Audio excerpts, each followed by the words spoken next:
আপনি যদি চান যে শিবির তখন গলা পেতে দিক, তাকে মারার জন্য আপনি কি শিবিরকে হত্যাকাণ্ডের বৈধতা দিচ্ছেন? হত্যা, এখানে হত্যার বিষয় আসতেছে না তো। শুনুন, যেখানে ছাত্র শিবির সন্দেহ শহীদ আবরার ফাহাদকে মেরে ফেলা হয়েছে শুধুমাত্র শিবির সন্দেহ করার ফলে।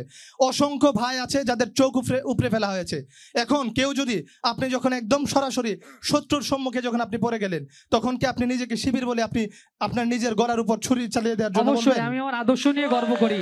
আমি যখন গ্রেপ্তার হয়েছি পুলিশের কাছে কাজীর দেরিতে, আমি স্বয়ং ওইখানে প্রকাশ্যে বলেছি মিডিয়ার সামনে আমি ছাত্রদল কর্মী।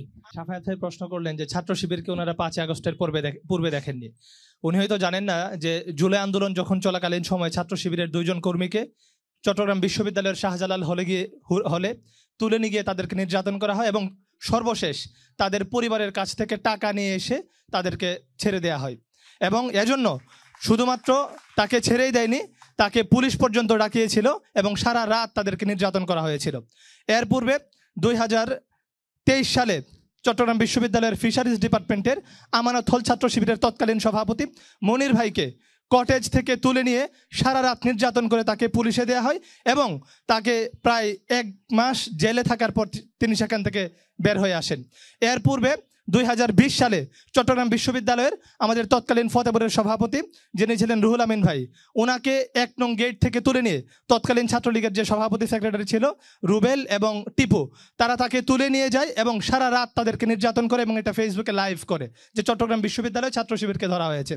এবং ওনাকে শুধুমাত্র এতেই ক্ষান্ত হন নাই, ওনাকে প্রথমে জঙ্গি মামলা দেওয়ার চেষ্টা করা হয়েছে এবং সেই মামলা, জঙ্গি মামলা দিলে যখন বেশি হয়ে যাবে মনে হচ্ছে, তখন ওনাকে সেই রাউজান্না ফটিকছড়ে একটা চুরির মামলা দিয়ে তাকে গ্রেফতার করে পুলিশ কোনো মতো তাকে এই সন্ত্রাসীদের হাত থেকে নিয়ে গিয়ে দীর্ঘ 1.5 মাস তিনি জেলে থাকার পর তিনি সেখান থেকে বের হয়ে আসেন। এর পূর্বে আমাদের চট্টগ্রাম বিশ্ববিদ্যালয়ে 2016 সালে, 15 সালে, 14-13 সাল, 13 থেকে 16 সাল পর্যন্ত আমাদের প্রায় 2500 ভাই আমাদের চট্টগ্রাম বিশ্ববিদ্যালয়ে মামলার শিকার হয়েছেন। আমাদের প্রায় 4 শতাধিক ভাই জেলখানায় বসে পরীক্ষা দিয়েছেন। উনি হয়তো চট্টগ্রাম বিশ্ববিদ্যালয়ে আমাদের শিবির দেখেন নাই, কিন্তু শিবির যারা চেনার, ছাত্রলীগ থেকে জানতো যে কারা শিবির না, এবং সেভাবে আমাদেরকে নির্যাতন করা হয়েছে। চট্টগ্রাম বিশ্ববিদ্যালয়ের এমন কোনো করিডোর নাই, এমন কোনো অলি গলি নাই যেখানে ছাত্র শিবিরের ভাড়া রক্তাক্ত হয় নাই। সাফায়েত হোসেন, এই point of order. G please. হ্যাঁ, সাইদ ভাই যে বললো যে ছাত্র শিবিরের 1500 নেতাকর্মী এবং 400 নেতাকর্মীকে জেল খাটাইছে, সাইদ ভাইয়ের 3 বছর আগে আমি বিশ্ববিদ্যালয়ে এসেছি।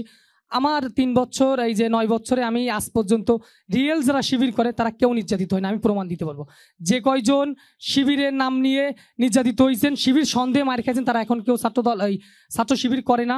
তারা 2 জন হচ্ছে এনসিপি করতেছে, আমার ডিপার্টমেন্ট বা আদার্স ডিপার্টমেন্টে যারা শিবির ট্যাগ খেয়ে মার খাইছেন ভাই, তারা কেউ শিবির করে না। আর উনি যে ফতেপুরের যে কথাটা বললো, ফতেপুরের রুবেল টিপু যে মারছিল, আমি স্বয়ং লাইভ দেখছিলাম।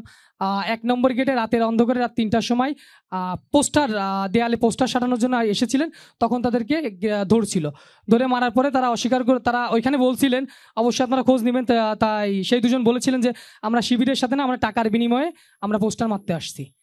আমি চাইলে এটার প্রমাণ দিতে পারবো, কারণ আমি এটা লাইভ দেখেছি। তো সেক্ষেত্রে আর 1 মিনিট ভাই, তখন নিজের গলা পেতে দিবে কে ভাই?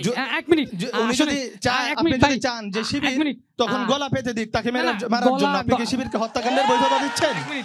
হত্যা, এখানে হত্যার বিষয় আসতেছে না তো। শুনুন, যেখানে ছাত্র শিবির সন্দেহ শহীদ আবরার ফাহাদকে মেরে ফেলা হয়েছে শুধুমাত্র শিবির সন্দেহ করার ফলে। অসংখ্য ভাই আছে যাদের চোখ উপড়ে ফেলা হয়েছে। এখন কেউ যদি, আপনি যখন একদম সরাসরি শত্রুর সম্মুখে যখন আপনি পড়ে গেলেন, তখন কি আপনি নিজেকে শিবির বলে আপনি আপনার নিজের গলার উপর ছুরি চালিয়ে দেওয়ার জন্য? অবশ্যই আমি আমার আদর্শ নিয়ে গর্ব করি। আমি যখন গ্রেপ্তার হয়েছি পুলিশের কাছে কাজীর দেরিতে, আমি স্বয়ং ওইখানে প্রকাশ্যে বলেছি মিডিয়ার সামনে আমি ছাত্রদল কর্মী। আমরা যখন পুলিশের হাতে পড়েছি, আমরা তখন শিবির বলে আমরা জেলখানায় গিয়েছি। ফতেপুর থেকে গ্রেপ্তার হয়েছে, তারা নিজেরা অস্বীকার করছে। আরেকটা জিনিস, আপনি যে সততা দক্ষতার কথা বলেন ভাই, আমি যদি শিবির করতাম বা আমি যদি ইসলামের জীবন দেওয়া ফরজ, ইসলাম প্রতিষ্ঠার জন্য, তো আপনাদের বিগত দিনে একটা কথা বলেছেন যে আমরা আল্লাহ ছাড়া কাউকে ভয় পাই না, বা আপনারা তো ছাত্রলীগের ভয়ে তো প্রকাশ্যে আসেন নাই, তাহলে তখন কি হলো? আমরা শুনেন 1 মিনিট, আমি আপনার একটা উদাহরণ দিই। হযরত ওমর রাদিয়াল্লাহু তাআলা যখন ইসলাম গ্রহণ করলেন, তখন তিনি বুক চিতিয়ে যেয়ে কিন্তু বললেন আমি ইসলাম কবুল করেছি, কে আসে আমার সামনে আসেন। তো আপনারা ইসলাম যখন প্রতিষ্ঠা করবেন, অবশ্যই বুকে সৎ সাহস রাখতে হবে, কোনো কাপুরুষতা রাখা যাবে না। আমরা বুকে সৎ সাহস রাখার ফলেই চট্টগ্রাম বিশ্ববিদ্যালয়ে আমরা সম্মুখ সারিতে ছিলাম প্রত্যেকটা আন্দোলনে, এবং কারা কারা চট্টগ্রাম বিশ্ববিদ্যালয়ের আন্দোলন সংগ্রাম পরিচালনা করেছে তারা চিহ্নিত করে আমাদেরকে কটেজ থেকে এবং মেস থেকে নিয়ে এসে তারা নির্যাতন করেছে, এবং সর্বশেষ জেলখানায় পাঠিয়ে আমাদেরকে সেখান থেকে আমাদের নির্যাতনের শিকার আচ্ছা করতে ভাই, আমার হয়েছে। যদি ভুল না হয় আমি 21 সালে কি 22 সালে এই যে এখানেই মোহাম্মদ আলী ভাই কুরবানির সময় এখানে অনেক স্টুডেন্ট খাওয়াইছিল। তো ছাত্রলীগ যদি জানতো যে মোহাম্মদ আলী ভাই শিবির করতো, তো মোহাম্মদ আলী এখানে গোশত খাওয়ার মতো পরিস্থিতি থাকতো না, উনি ক্যাম্পাসে ঢুকতে পারতেন না। তো আমি একটা জিনিস বলতেছি, অবশ্যই মোহাম্মদ আলী রায় চট্টগ্রাম বিশ্ববিদ্যালয় থেকে আন্দোলন সংগ্রামকে চট্টগ্রাম শহর পর্যন্ত নিয়ে গেছে, ভাই এবং তাদেরকে আমি চট্টগ্রামের রেসপেক্ট জুলাই আন্দোলনের প্রত্যেকটা পলিসি মেকিং এ তাদেরকে- মোহাম্মদ আলী রায় ছিল, এবং চট্টগ্রামের যে আন্দোলন সংগ্রামগুলো ছিল প্রত্যেকটাতে পুলিশের সম্মুখ সারিতে থেকে এবং ছাত্রলীগের অস্ত্রের মুখে তারা আন্দোলন সংগ্রাম করে শেখ হাসিনাকে পালাতে বাধ্য করেছে। সুদর্শন আচ্ছা আমরা কি সেই আন্দোলনে ছিলাম না? আপনাদের ভাই, দুইজনের এক মিনিট। ডিবেটের মাঝে আমরা সুদর্শন যখন চাকমার প্রকাশ্য প্রশ্ন ছিলাম আছে। আমাদেরকে ওনারাই বলেছেন যে ভাই আপনারা এই পরিচিত পেজ, আপনারা সুদর্শন ছাত্রদল শুরু করেন, করবেন। আপনারা বাইরে যান, আচ্ছা, আমি- আপনার পিছে যেয়ে দাঁড়ান। ওনারাই বলছেন, ওনাদের মোহাম্মদ সুদর্শন ইব্রাহিম চাকমার- এই কথা বলছেন।